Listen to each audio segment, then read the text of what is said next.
Recently, we attended AwesomeCon, where fans get together for a mix of geekdom and pop culture. AwesomeCon is a comic convention that features toys, collectibles, contests, and lots of celebrities. We caught up with a bunch of them. We interviewed George Newbern, Barry Gordon, and a host of others, and one very special little guy, R2-D2. Watch the tape.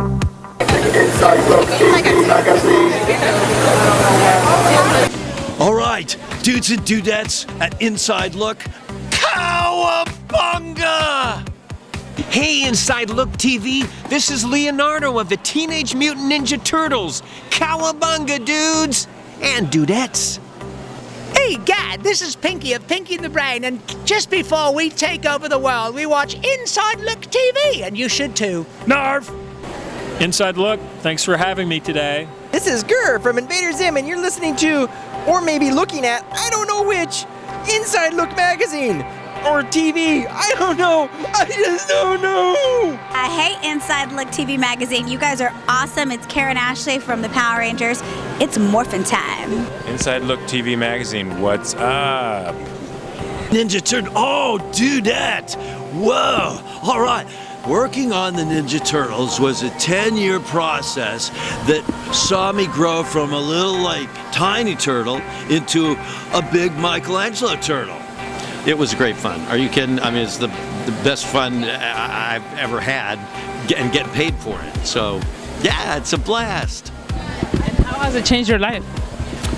How's it changed my life? Well, look, I got to do this stuff for a living, make silly voices, and have a whole lot of fun, and get paid for it. I mean, that's the best part.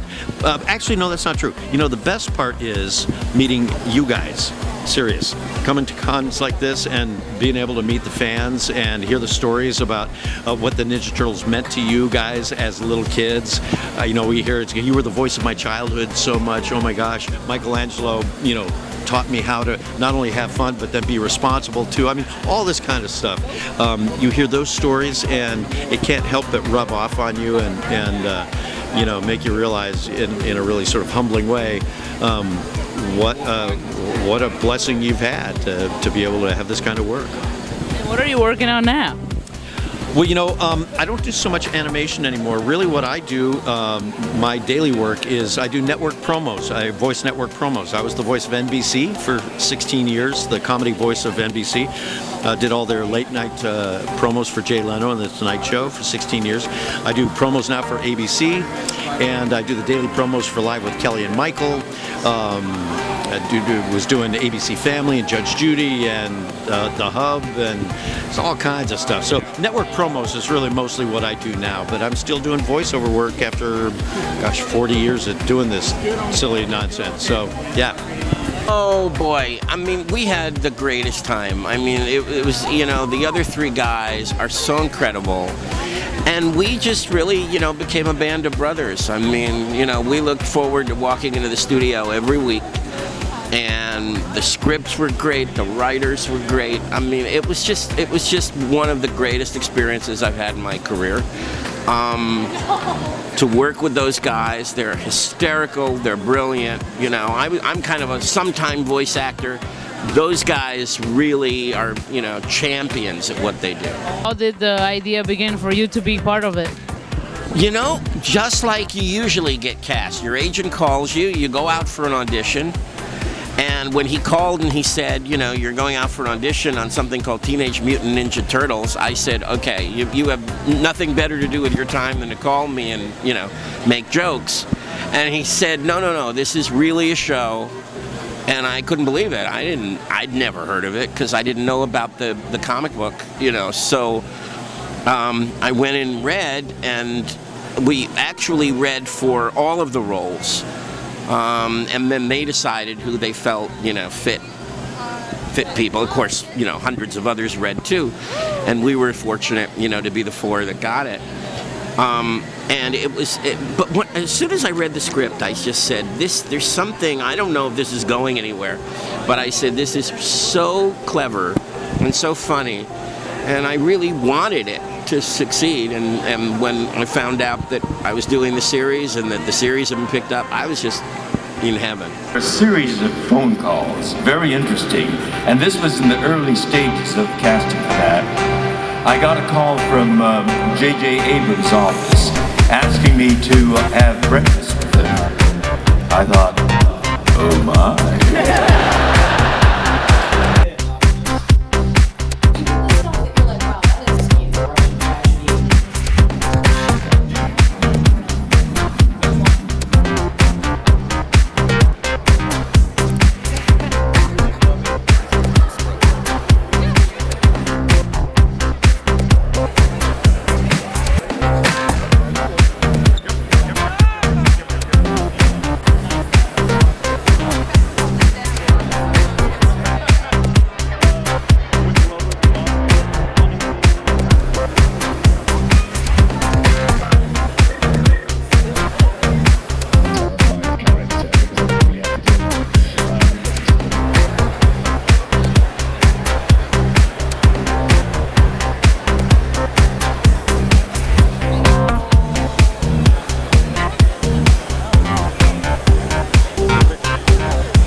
It was great.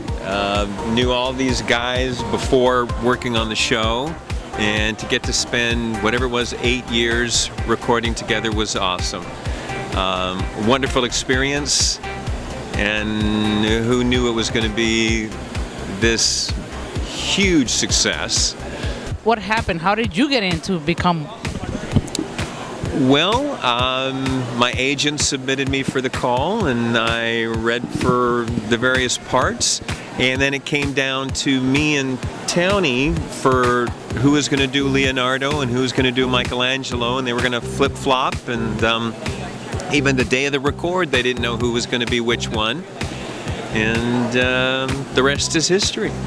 Oh, honey, are you kidding me? Being on the original Ninja Turtles. My name's Rob Paulsen, by the way. I was Raphael on the original Teenage Mutant Ninja Turtles, and we're here this weekend at AwesomeCon with Cam Clarke, who is Leonardo, Barry Gordon, who is Donatello, Townsend Coleman, Michaelangelo. We have Judith Hogue, who was April O'Neil in the original Ninja Turtle film. It's fabulous, and the opportunity to be here with my brothers, celebrating a show that has become an icon is quite a gift. We're very lucky to be here. What are you working on now? What is up to it? Well, I am incredibly lucky because not only was I Raphael in the original Ninja Turtles, but now Ninja Turtles is back on Nickelodeon, and now I'm Donatello.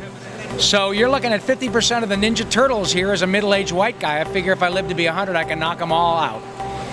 But so I'm doing a lot. I'm doing a Ninja Turtles now again for Nickelodeon. I was Pinky on Pinky and the Brain, and I'm Yakko Warner from Animaniacs, and so I'm an incredibly fortunate fellow. I appreciate you talking to me. R2-D2, are you having fun at AwesomeCon?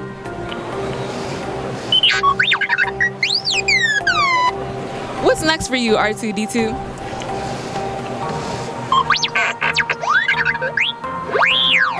That sounds great. So can you give us a shout out for Inside Look TV magazine?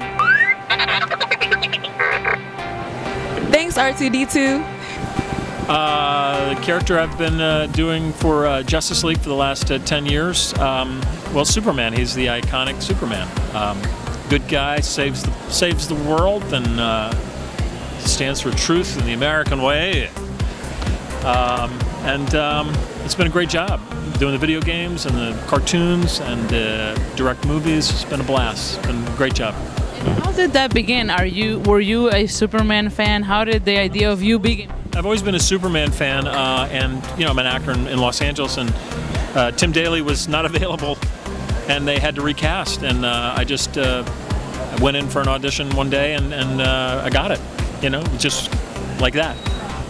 Well, I'm currently working on ABC Scandal on television, and also a television show called Granite Flats, which is on Netflix. And I narrate a lot of audiobooks. I have my own studio, and I narrate audiobooks for 10 or 12 publishers on the East Coast. So I do a lot of that too. Who inspired you to get into the industry? Like, who was your inspiration? Who did you look up to? I started started working as an actor when I was 12 or 13, and I wasn't really great at sports. So I had picked something to do. And then I find out I kind of could do it, and then I got a couple jobs, and it just sort of, you know, you can if you can love something, but until someone asks you to keep doing it, you kind of have to kind of feel like, do I have a niche here? So I felt like I had a place to do it because people kept asking me to do it. So yeah.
Please tell us about your experience playing Gur on Invader Zim. Well, it was a lot of screaming and shouting, and then some screaming, and a little bit of more shouting, and then everyone's heard a little song, and then maybe like a little bee, and like a little bit of and like that.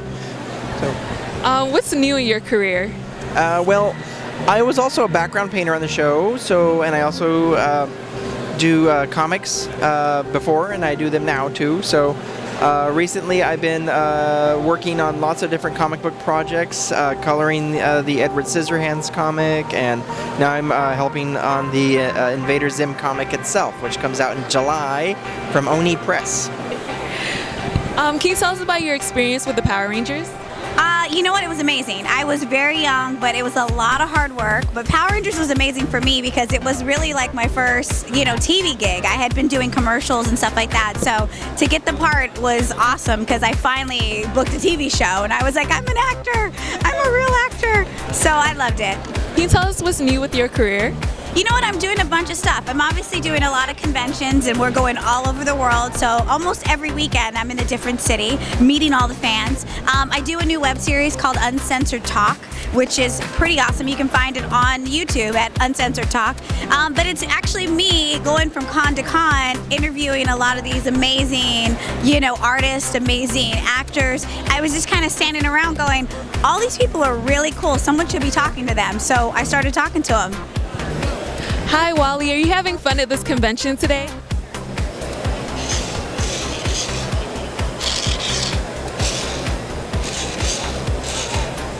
What's new for you, Wally?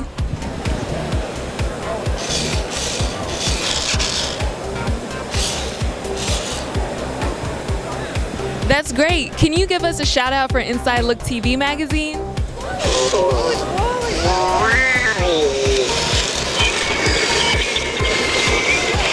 Can you tell us more about your role on The Return? Oh my God. Yes, I play a character named Jack Winship, whose daughter is the first person in Caldwell, Washington to come back from the dead. She was killed in a bus accident 4 years previously. And when she comes back, she thinks that she has somehow fallen asleep and is only a few hours late from her field trip. So that's me. Yeah. Well, that's great. Can you tell us more about what's upcoming in your career right now? Well, The Return, we're hoping gets picked up for another season. So that just finished literally in March. So I'm waiting right now to see what happens with that, and then. My wife and I do things all the time. She's just directed two film projects that I helped to produce. The first one is a series of 12 shorts that are compiled into a feature film, and she filmed them all over the world in 12 different cities. And the other one is a movie called The Last Train that was based on an award-winning play by our friend Anthony Montez. And so that's what I'm doing right now. Did you see all those people in cosplay? Such fun. Well, it's interesting to know that people come from all over the United States to take part in the events of this really super fun event. Well, we had an awesome time at AwesomeCon and can't wait to go back next year. Hey, don't forget to check us out Inside Look TV, online and social media, because we're everywhere for you. I'm Jane Ruby, and I'll be looking for you next time.